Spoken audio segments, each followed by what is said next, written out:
Es-tu plutôt très dépensier ou au contraire plutôt radin? As-tu peur de manquer d'argent ou tu donnes trop sans compter? L'argent fait partie intégrante de notre vie. On est obligé de penser à lui presque tous les jours, de manière inconsciente ou consciente. Mais les comportements face à l'argent sont différents selon la personnalité de chacun. Parfois, notre rapport à l'argent peut être une source d'angoisse ou de stress. Nous n'avons pas clairement conscience des raisons qui nous font épargner ou parfois dépenser de manière frénétique. La bonne nouvelle, c'est que nous pouvons changer notre rapport à l'argent. Reste avec moi, je t'explique tout ça dans cette vidéo.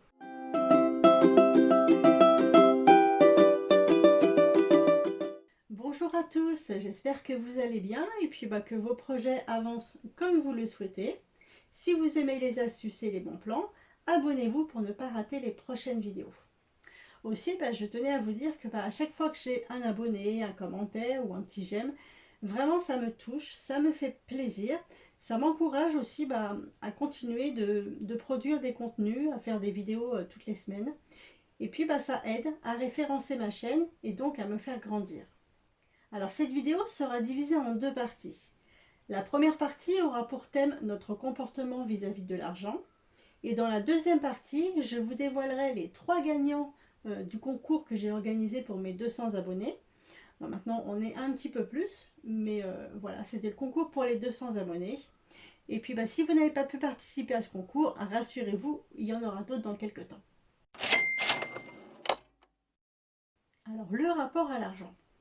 Et oui, nous avons tous un rapport à l'argent qui est bien différent. Et surtout, qui va être déterminé en fonction de ce que nous avons vécu dans notre enfance ou dans notre vie. Par exemple, si dans notre famille ou dans notre environnement familial, l'argent était un sujet tabou, il est tout à fait possible qu'il soit encore tabou pour vous aujourd'hui. Et d'ailleurs, ça va être le cas pour beaucoup de personnes. C'est quelque chose dont on ne parle pas forcément beaucoup ici en France. Lorsqu'on parle d'argent, on a le sentiment de rentrer un petit peu dans l'intimité des gens. On peut aussi avoir de la peur, de la gêne, avoir peur des comparaisons, des jugements. Et c'est bien pour ça que souvent, les gens ne parlent pas forcément de leurs revenus. Est-ce que vous savez, vous, combien gagne votre frère, votre voisin ou même votre collègue? Lorsque les personnes parlent d'argent, la plupart du temps, c'est pour dire que les fins de mois sont difficiles, que tout a augmenté et qu'on n'arrive pas à se faire tel ou tel plaisir. Alors oui, on est d'accord, tout a augmenté, mais c'est vrai que ces phrases ont toujours existé. Alors je pense que c'est un petit peu aussi un comportement français. On voit le négatif et on ne voit pas forcément le positif. Peut-être qu'une personne se plaindra de ne pas pouvoir partir en vacances comme elle le souhaiterait, mais c'est vrai qu'elle va oublier de dire tout ce qu'elle possède, tout ce qu'elle achète et tout ce qu'elle fait d'autre avec son argent. Alors bien sûr, je sais que la vie est difficile et surtout pour certaines personnes qui ont vraiment très très peu de revenus, ou pour celles aussi qui ont trop de revenus pour avoir le droit des aides, mais pas assez pour vivre correctement. Et puis c'est bien pour ça qu'on est là sur cette chaîne, pour parler d'économie et de bons plans, et pour essayer de pouvoir vivre un petit peu plus correctement. Alors moi je sais que j'ai de la chance quand même, parce que j'ai un travail fixe, j'ai un salaire. J'ai la chance aussi de pouvoir me permettre de travailler à temps partiel, puisque je travaille à 80%. J'ai la chance aussi de ne pas avoir beaucoup de besoins, et donc j'ai très peu de dépenses. Mais c'est vrai que quand je vois l'argent qui part, par exemple, pour la garde de ma fille ou dans l'essence pour aller au travail, honnêtement, ouais, ça me fait chier. Pour être honnête, voilà. Je vois qu'il y a quand même, je travaille, je suis absente de mon domicile 10 heures par jour. Tout ça pour avoir la paye que j'ai et tout ce qui part dans toutes les dépenses et que j'arrive pas vraiment à me faire plaisir. Ouais, franchement, c'est pas toujours évident. Enfin bref. Ce qui m'agace le plus en fait, c'est que bien souvent ce sont les personnes qui sont le plus dans le besoin, qui ont le plus de difficultés, qui se plaignent le moins. Et souvent c'est les personnes qui ont le plus d'argent qui au final ont le plus de mal à gérer leur budget et qui ont des fins de mois difficiles et qui se plaignent. Alors bon, je fais pas de généralité, mais c'est vrai que c'est quand même souvent le cas. Et pourquoi ces personnes ont du mal à gérer leur argent et ont des fins de mois difficiles? Eh bien tout simplement parce que ces personnes ont des difficultés à gérer leur budget. Elles vivent bien souvent au-dessus de leurs moyens, peut-être pour le paraître, Elles se disent que si elles ont un bon salaire, il faut qu'elles aient une belle maison, il faut qu'elles aient une belle voiture, de beaux objets. Certaines personnes vont aussi considérer un petit peu plus les autres si elles ont une situation aisée. Et pourtant, on est d'accord, hein, c'est pas parce qu'on est plus riche qu'on est une meilleure personne. Et donc, on voit bien que le rapport à l'argent va être différent d'une personne à l'autre. Comme je le disais, notre rapport à l'argent va être conditionné par rapport à notre éducation et notre vécu. Par exemple, une personne qui aura manqué d'amour dans son enfance, elle aura peut-être tendance à voir l'argent comme un outil qui peut rapprocher les gens. Ces personnes auront peut-être tendance à être un petit peu trop généreuses, à offrir un petit peu trop de choses aux autres, afin de se sentir aimées et entourées. Et oui, donc on peut dire que l'argent a une valeur très subjective et personnelle qui influence notre façon d'être et de penser. Je trouve cette phrase vraiment très intéressante. Je la répète, hein, l'argent a une valeur très subjective et personnelle qui influence notre façon d'être et de penser. Et oui, parce que comme je le disais tout à l'heure, l'argent est vraiment dans notre quotidien, l'argent est vraiment tout le temps autour de nous. Et c'est en fonction de cet argent que l'on va faire des choix, que l'on va prendre des décisions. Alors, selon deux chercheurs américains, Bradley Clontz et Sonia Britt, il existerait 4 profils financiers que nous allons voir tout de suite. Alors, le premier profil financier, c'est l'évitement de l'argent. Alors, pour ces personnes, l'argent fait peur. L'argent est source de stress et l'argent est source de tension. Vous allez être dans ce profil si vous pensez que vous ne méritez pas d'avoir plus d'argent, que les personnes riches sont mauvaises, et si vous évitez de parler et de penser argent. En général, les personnes qui sont dans ce profil n'arrivent pas à créer de l'épargne. Elles dépensent tout ce qu'elles gagnent. Et en général, elles ne regardent jamais leur compte et ont du mal à gérer leur budget. Alors, si vous vous reconnaissez dans ce profil, je vous conseillerais en premier lieu de faire vos comptes, de faire votre budget régulièrement, et ensuite de vous créer un fonds d'urgence pour éviter de vous retrouver à découvert. Le second profil, c'est la vénération de l'argent. Alors, vous êtes dans ce type de profil si vous pensez qu'avoir plus d'argent vous rendra plus heureux, qu'il sera la solution à tous vos problèmes et qu'il peut tout acheter.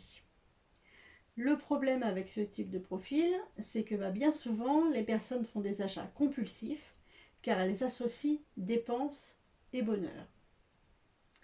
Elles sont souvent à découvert, même si elles gagnent très bien leur vie, et elles peuvent être très généreuses et donner de l'argent aux autres sans compter. Elles ont du coup souvent tendance à avoir recours au crédit à la consommation. Alors si vous vous reconnaissez dans ce type de profil, essayez de faire des choses qui n'ont pas de valeur financière, c'est-à-dire passer des moments avec des proches, profiter de la nature, de ce que la vie vous offre, donnez de votre temps et recentrez-vous sur vous-même. Il faut également que vous fassiez votre budget prévisionnel. La méthode des enveloppes budgétaires pourra être une bonne solution pour vous pour pouvoir définir un montant dans chaque catégorie.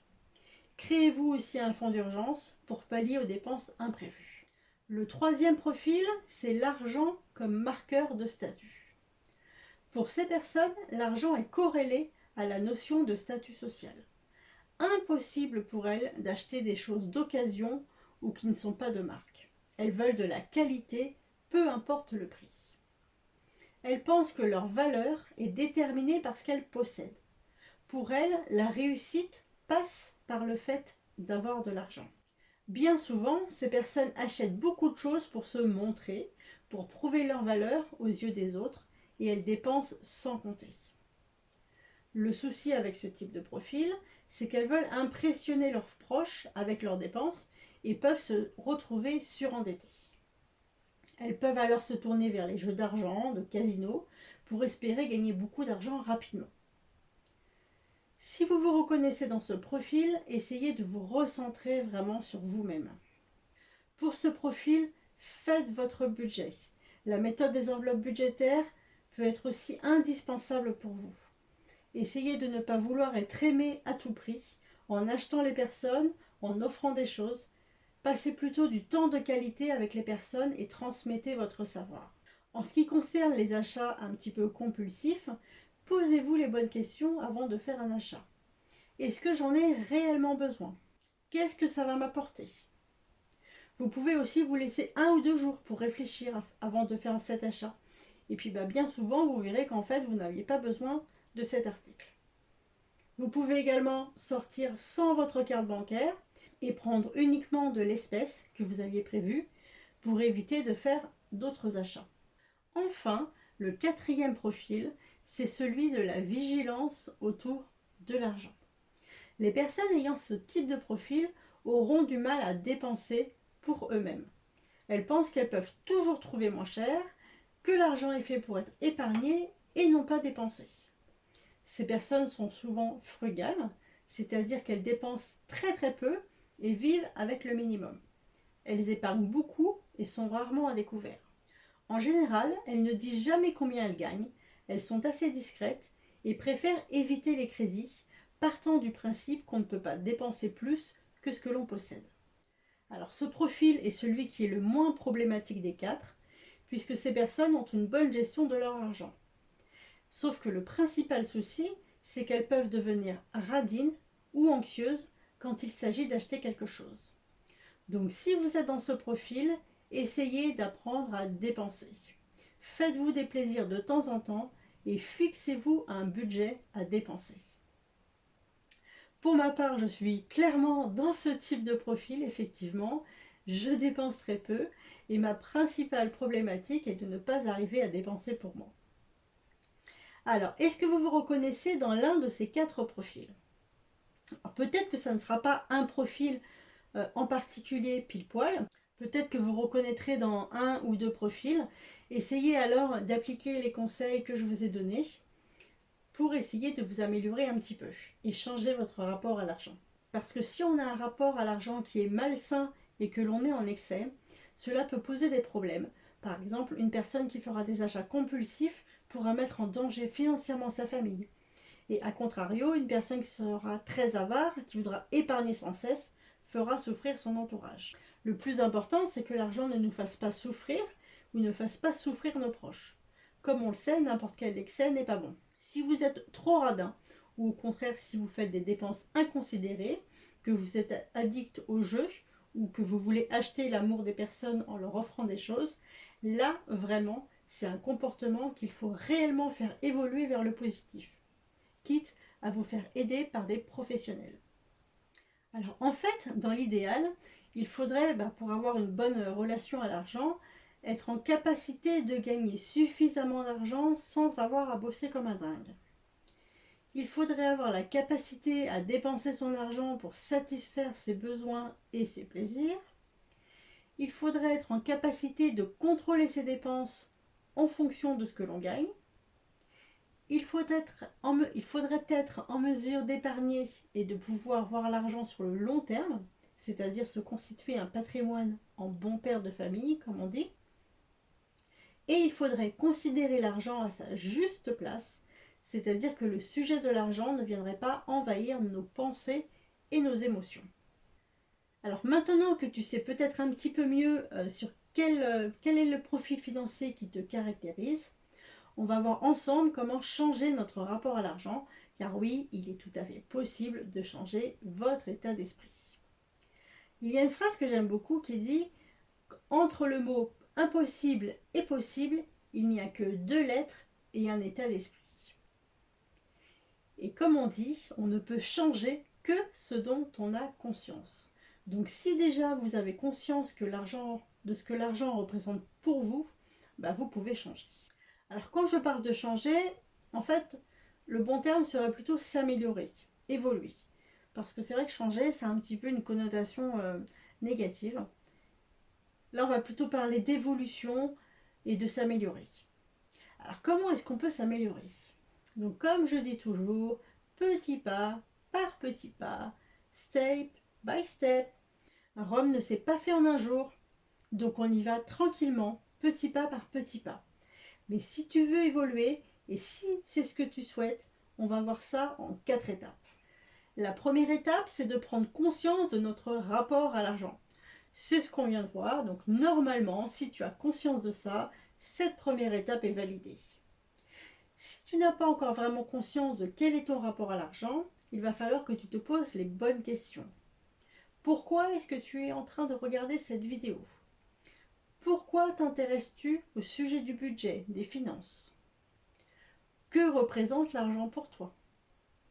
Aimerais-tu acheter du bonheur? Quels rêves, quels espoirs, quel pouvoir places-tu en lui? Que cache ta peur de manquer? Comment est ton compte à la fin du mois? Comment considères-tu une personne qui gagne plus que toi ou une personne qui gagne moins que toi? As-tu de l'épargne? Fais-tu des placements financiers? Donc là, je vous donne quelques petites questions, mais vraiment c'est une liste qui n'est pas du tout exhaustive, mais qui va te permettre de savoir un petit peu plus qui tu es. La deuxième étape, qui vraiment va être cruciale et que tu peux faire même si tu n'as pas encore défini ton profil, ça va être de faire le tour de tes relevés de compte et de tes dépenses de ces derniers mois. Cette deuxième étape va te permettre de poser des chiffres, de voir quelles sont tes dépenses et de voir où est-ce que part ton argent et pour quelles raisons. Comme on dit, les chiffres ne mentent pas. Et là, tu vas vraiment pouvoir voir quels sont tes atouts et quelles sont tes faiblesses. Pour ma part, j'ai pu me rendre compte que je ne dépensais pas suffisamment pour moi et pour me faire plaisir. Alors pour cela, tu vas reprendre tes relevés de compte sur les 3 à 6 derniers mois, au minimum. Tu vas regarder toutes les dépenses que tu as faites et les séparer par catégorie. Par exemple, une catégorie courses, une catégorie voiture, une catégorie dépenses pour les enfants, une catégorie shopping. Il peut y avoir encore plein d'autres catégories, cigarettes, animaux, petits cafés. Et comme ça, tu verras tous les montants que tu dépenses dans chaque catégorie. La troisième étape, ça va être de définir ton pourquoi. Donc j'en ai parlé longuement dans une autre vidéo, donc je ne vais pas revenir là-dessus. Mais en gros, le pourquoi, ça va être ta motivation, ce petit truc qui va te permettre d'atteindre ton objectif. C'est vraiment primordial d'avoir ton pourquoi pour pouvoir évoluer, t'améliorer sur le long terme. Alors une fois que tu as réalisé ces 3 étapes, tu pourras passer à la quatrième qui consiste à mettre des actions en place pour avancer dans la bonne direction. Quelles sont ces actions? Eh bien j'en ai parlé un petit peu plus tôt dans la vidéo. À la suite de chaque profil, j'ai donné quelques conseils. Bien sûr, c'est assez succinct car là, je n'ai pas le temps de rentrer dans chaque profil en particulier, mais ce sont déjà des pistes pour évoluer. Mais s'il y a bien des actions qui sont indispensables et qui sont valables pour tous les types de profils, c'est premièrement faire son budget prévisionnel annuel. Deuxièmement, faire son budget prévisionnel mensuel. Et troisièmement, faire son suivi de ses dépenses. Pour cela, la méthode des enveloppes budgétaires est particulièrement recommandée parce que c'est vrai qu'elle est valable pour tout le monde, elle s'adapte à chaque profil, à tout type de personnes et elle est réellement efficace. Que tu fasses la méthode avec des espèces ou avec la carte bancaire, c'est vraiment une méthode qui est reconnue et qui est efficace. Donc je t'invite vraiment à démarrer cette méthode si tu n'as pas encore démarré. Pour ça, j'ai fait déjà pas mal de vidéos que tu trouveras sur ma chaîne, notamment la vidéo sur comment faire son budget de A à Z. Là, vraiment, tout est vraiment développé. Alors, j'ai terminé pour cette première partie. Nous allons maintenant attaquer la deuxième partie de la vidéo, c'est-à-dire le résultat du concours des 200 abonnés. Alors, il y a quelques temps, quand j'ai eu 200 abonnés, je vous ai proposé de participer à un concours pour vous remercier. Il y avait 3 lots à gagner. Le deuxième et le troisième lot, c'était mon budget prévisionnel annuel que j'ai mis en vente sur ma boutique. Si vous voulez voir à quoi ça ressemble, c'est dans le lien qui se trouve juste en dessous de la vidéo. Et sinon, le premier lot, c'était une carte cadeau d'une valeur de 20 € dans la boutique de votre choix. Alors, vous avez été quelques personnes à participer à ce concours et vraiment, je vous en remercie, ça fait vraiment plaisir. Et donc, on va faire ensemble le tirage du concours grâce à une application, un site. J'espère que ça va fonctionner. Donc, on va passer tout de suite sur l'ordinateur. Alors, nous voilà sur l'ordinateur. J'espère que vous allez bien voir. Alors, là, je dois rentrer l'URL de la vidéo. Donc, on est bon. Voilà, trouver des commentaires. Voilà, donc là je vais mettre deux gagnants, ça va être donc les deux gagnants qui vont gagner mon budget prévisionnel annuel. Et ensuite je recommencerai pour la personne qui va gagner la carte cadeau de 20 euros. Alors, donc là on a tous les participants. Alors je confirme et c'est parti. Non. Ah non, donc là ce sont les commentaires. Donc maintenant j'appuie sur début et ça devrait démarrer. Oui, 5, 4, 3, 2, 1. C'est parti. Alors bravo à Alone in Nature. Je pense que c'est en anglais. Et bravo à Lia Budget. Vous avez toutes les deux, je ne sais pas, Lia, je pense que c'est une femme, Alone, je ne sais pas, malheureusement. En tout cas, ces deux personnes ont gagné donc mon budget prévisionnel annuel. Donc félicitations à ces deux personnes. Alors maintenant, donc je vais recommencer pour la personne qui va gagner la carte cadeau d'une valeur de 20 euros. Alors si on retombe sur ces deux mêmes personnes, donc Alone in Budget et Alone in Nature, pardon, et Lia Budget, je vais y arriver. Je serai obligée de recommencer parce que du coup, je vais essayer de laisser la chance à toutes les autres personnes. Alors, donc on est parti. Donc les commentaires, un gagnant, donc pour la carte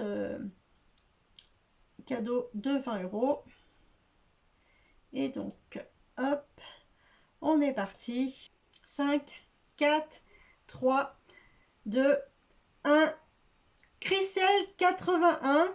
Alors bah félicitations. Je vois que du coup c'est ton commentaire qui est là. Bonjour, je participe à ton concours, je te suis depuis quelques temps et j'aime beaucoup ce que tu fais. Grâce aux enveloppes, je mets désormais des pépettes sur mon compte. Donc oui, il y a bien le mot pépette. Et donc Christelle 81, félicitations à toi. Tu as gagné la carte cadeau de 20 euros dans le magasin de ton choix.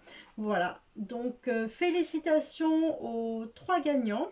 Donc c'était Alone in Nature et Lia Budget pour le budget prévisionnel annuel et donc Christelle 81 pour la carte cadeau.